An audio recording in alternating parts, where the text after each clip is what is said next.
असल में रेक्सियो स्वॉर्ड की कैप्टन है, और चिंता करने का कारण ये है कि वो बहुत ही ज्यादा स्ट्रिक्ट कैप्टन है। इस वजह से वो नहीं चाहते थे कि एक ऐसा लड़का जो कि गलती से इस वर्ल्ड में आ चुका है उसे वो ट्रेन करे। दूसरी तरफ हम अभी रोज ओसातो को बता रही थी कि उसके ग्रीन लाइट ग्रो करने का मतलब हीलिंग पावर से है। वो बताती है कि रोज खुद भी एक हीलर है और वो जिस रेस्क्यू स्क्वाड में है उसके अंदर 2 और हीलर है, मगर अभी वो कहीं दूसरे मिशन पर गए हैं। यहाँ पर वो बताती है कि उनके स्क्वाड में और भी कई सारे मेंबर्स हैं, पर वो हीलर नहीं है। वो मेंबर्स यहाँ पर आकर ओसातो को अपना इंट्रोडक्शन देते हैं। वो बिल्कुल किसी गैंगस्टर या फिर गुंडे की तरह लग रहे थे। इस वजह से ओसातो थोड़ा डर गया था, पर रोज उनको वहाँ से भगाते हुए कहती है कि तुम्हें अपने नए टीम मेंबर को डराने की जरूरत नहीं है। अब रोज कह रही थी कि तुम्हारी ट्रेनिंग शुरू करनी है। ओसातो कहता है कि आज तो मैं बहुत ही ज्यादा थक चुका हूँ, हम कल ट्रेनिंग शुरू करेंगे। इसके बाद अब ओसातो सोने चला जाता है। अगले दिन जब उसकी नींद खुलती है तब भी वो इसी वर्ल्ड में था। इस वजह से वो बहुत ही ज्यादा शॉक था, क्योंकि उसे पहले लग रहा था कि ये शायद कोई बुरा सपना है जो कि अब खत्म हो जाएगा। पर अब जब वो उठता है तो तभी हम देखते हैं उसकी टीम का वो एक गैंगस्टर मेंबर खाना बना रहा था। वो कहता है कि तुमसे कोई मिलने आया है। ओसातो जब बाहर आता है तो यहाँ पर काजुकी और इनुकामी थे। वो दोनों ओसातो की चिंता कर रहे थे, इस वजह से वो ओसातो से मिलने के लिए आए हैं। ओसातो कहता है कि चिंता करने की कोई जरूरत नहीं है, क्योंकि रोज सिर्फ देखने में खतरनाक है। पर अब वो दोनों कह रहे थे कि हमने सुना है कि उसकी ट्रेनिंग का तरीका बहुत ही ज्यादा खतरनाक है। इस पर ओसातो कहता है कि हाँ, रात को ये बात मैंने भी सुनी, पर फिर भी मैं उस ट्रेनिंग को पूरा कर रहूंगा। ओसातो अभी बहुत ही मोटिवेट था। ये देखकर इनुकामी कहती है कि हम भी बहुत मेहनत करेंगे, और अब उन्हें वहाँ से जाना था क्योंकि आज से उनकी भी ट्रेनिंग स्टार्ट हो रही थी। वो दोनों ही वहाँ से निकल जाते हैं। ओसातो उन्हें जाते हुए देख रहा था और सोच रहा था कि ये दोनों इतनी जल्दी इस वर्ल्ड में घुल मिल गए। वैसे ही दोनों इस वर्ल्ड के लिए बने गए हैं। तभी उन्हें उस बैल की आवाज सुनाई देती है। ओसातो सोचने लगता है कि भले ही मुझे यहाँ के लिए नहीं चुना गया है, पर फिर भी मैं हार्ड वर्क कर इनकी मदद करूंगा। मतलब मैं इतना स्ट्रॉन्ग बनूंगा कि इनके किसी काम आ सकूं। पर अब तभी वहाँ पर रोज आ गई थी। ओसातो से देखकर डर जाता है और तुरंत ही अपना सर झुका लेता है। रोज कहती है कि तुम यहाँ पर कोई कैदी नहीं हो, तुम जब चाहो अपने दोस्त से मिल सकते हो। बस ध्यान रखना कि जब तुम ट्रेनिंग ना कर रहे हो तभी उनसे बातचीत करो। इसके बाद अब वो ओसातो को एक डायरी देती है और कहती है कि ओसातो इसमें अपनी एक्सपीरियंस के बारे में और डेली लाइफ के बारे में लिख सकता है अपना मन हल्का करने के लिए। ओसातो से रख लेता है। रोज कहती है कि हम ब्रेकफास्ट के बाद से ट्रेनिंग स्टार्ट करेंगे। अगले सीन में उन्होंने ब्रेकफास्ट कर लिया था और अब वो ट्रेनिंग के लिए तैयार थे। यहाँ पर आकर रोज कहती है कि आज हम ट्रेनिंग थोड़ी हल्की फुल्की करेंगे। वो ओसातो को मैजिक के बारे में थोड़ा समझाती है और उसके बाद ओसातो को एक किताब देती है जिसमें उनकी हिस्ट्री और मैजिक से रिलेटेड कुछ चीजें लिखी हुई थी। ओसातो को उस बुक की लैंग्वेज समझ में आ रही थी,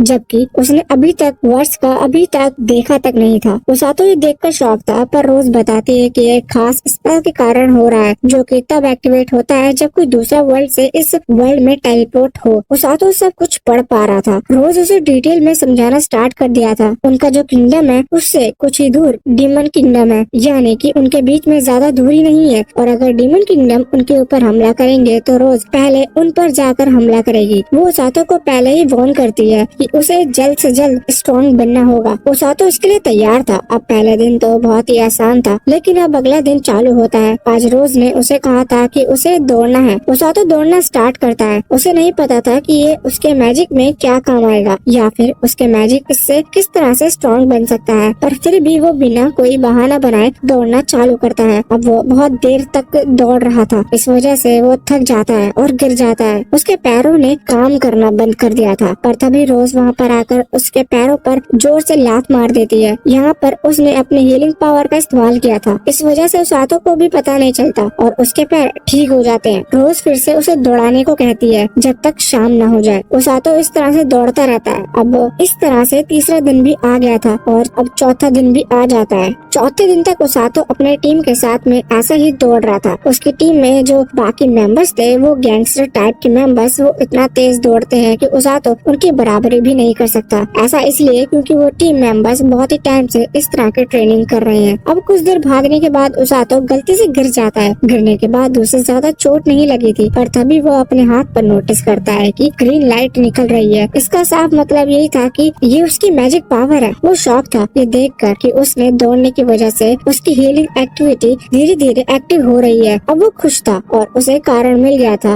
वैसे अब इसी तरह से वो दौड़ता रहता है और अब 7th डे आ गया था। अब तक ओसातो पूरी तरह से इस ट्रेनिंग से पक चुका था। था। वैसे वो उस ट्रेनिंग को अपने दोस्तों की मदद करने के लिए नहीं बल्कि रोज की साबित करने के लिए कर रहा था कि वो हार नहीं मानेगा। वैसे अब 11th डे फाइनली उसे दौड़ने के लिए छुट्टी मिल जाती है। यहाँ पर रोज उसे नया टास्क देती है। वो कहती है कि उसे 1000 पुशअप्स करने होंगे। ये उसातो के लिए बहुत ही ज्यादा डिफिकल्ट था। उसके हाथ बीच में जवाब दे चुके थे, पर हीलिंग पावर की वजह से अब वो खुद को हील कर पा रहा था। वो पुशअप्स करने से खुद को रोकता नहीं है और करीबन 800 पुशअप्स कर लेता है। यहाँ पर रोज उसे बताती है कि मैं तुम्हें इतना हार्ड ट्रेनिंग इसलिए करा रही हूँ क्योंकि हीलर को सबसे ज्यादा स्ट्रॉन्ग होना चाहिए, ऐसा उसका मानना है। वो कहती है कि हीलर अगर स्ट्रॉन्ग होगा तो वो कैसे भी कंडीशन में सर्वाइव कर सकता है और अपने टीम मेंबर्स की जान बचा सकता है। अब इसी तरह से वो दिन भर पुशअप्स करता है। अब उसने भी हार मानना बंद कर दिया था। अब उसे रोज कहे या ना कहे वो शाम को भी अपने आप खुद से ट्रेनिंग के लिए चला जाता था। वैसे अगले ही दिन रोज ने उसके ऊपर एक वेस्ट पहना दिया था जिसका वजन बहुत ही ज्यादा था। अब उसातो को उसे पहनकर भी दौड़ना था और पुशअप्स करने थे। अब उसके लिए सब बहुत ही ज्यादा डिफिकल्ट होता जा रहा था। वैसे आज वो जैसे ट्रेनिंग पर वापस लौटता है तो वो देखता है कि उसका जो टिफिन था वो उसके ही साथी यानी कि टीम मेंबर्स ने खा लिया है। ये देखकर उसे बहुत ही ज्यादा गुस्सा आता है और तुरंत ही उससे साथी के पीछे भागने लगता है। ये देखकर दूर से रोज हंस रही थी। वैसे वो शॉक भी थी क्योंकि अभी उसातो ने वो वेस्ट नहीं उतारा था, लेकिन फिर भी वो इतनी तेज भाग रहा था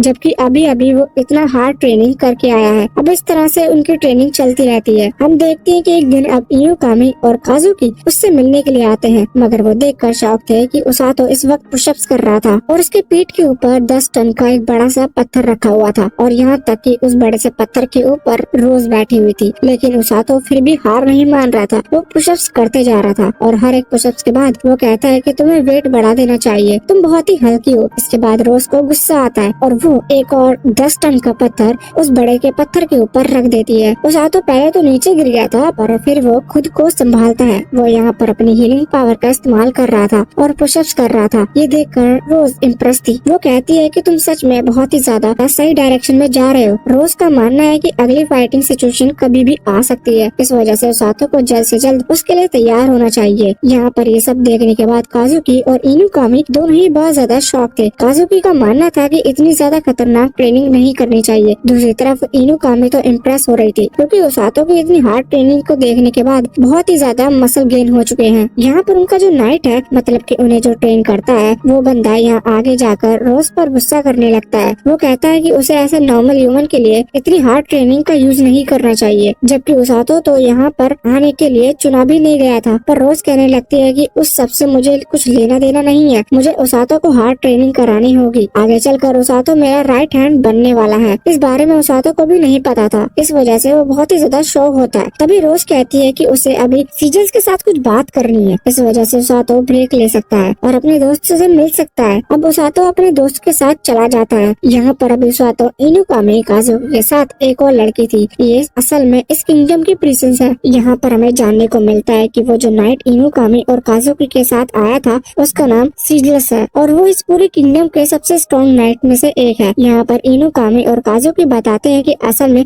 सीजलस उन्हें तलवार चलाना सिखाता है। अब उसातो पूछता है कि आखिर ये लड़की कौन है, जिस पर वो लड़की खुद ही बताती है उसका नाम सीलिया है और वो असल में इस किंगडम की प्रिंसेस है। ये सुनकर उसातो शॉक हो गया था और तुरंत ही घुटने टेक कर उसके सामने माफी मांगने लगता है और कह रहा था कि माफ करना, मुझे पता नहीं था कि आप प्रिंसेस हैं। पर इस पर सीलिया कहती है कि उसे इस तरह से बात करने की जरूरत नहीं है। सीलिया से जब लोग नॉर्मली बिहेव करते हैं तो ही ज्यादा अच्छा लगता है। इसके बाद अब यहाँ पर काजुकी उसातो से पूछता है कि वो बहुत ही ज्यादा हार्ड ट्रेनिंग कर रहा है, पर इस पर उसातो कहता है कि नहीं, मैं आज थोड़ी नॉर्मल ट्रेनिंग कर रहा था, रोज की ट्रेनिंग से ज्यादा डिफिकल्ट होती है ये सुनकर काजुकी शॉक हो जाता है। अब उसातो काजुकी और इनुकामी को ट्रेनिंग के बारे में पूछता है, जिस पर काजुकी बताता है कि सीजलेस उन्हें तलवार चलाना सिखाता है और वो लेडी जिसने इन्हें इनके मैजिक पावर्स बताई थी उसका नाम वॉल्चे है, वो उन्हें मैजिक के बारे में सिखाती है। अब यहाँ पर उसातो सामने रखी हुई आई को उठा रहा था। उसके मसल देखते हुए इनुकामी खुद को रोक नहीं पाती और उसकी टी शर्ट ऊपर कर उसके सिक्स पैक्स देखने लगती है। वैसे उसातो को ये थोड़ा अजीब लग रहा था। वैसे यहाँ पर काजुकी उसातो से पूछता है कि तुम्हारा यहाँ पर बहुत ही मुश्किल समय कटता होगा, पर उसातो कहता है कि हाँ, शुरुआत में तो ऐसा था लेकिन अब तो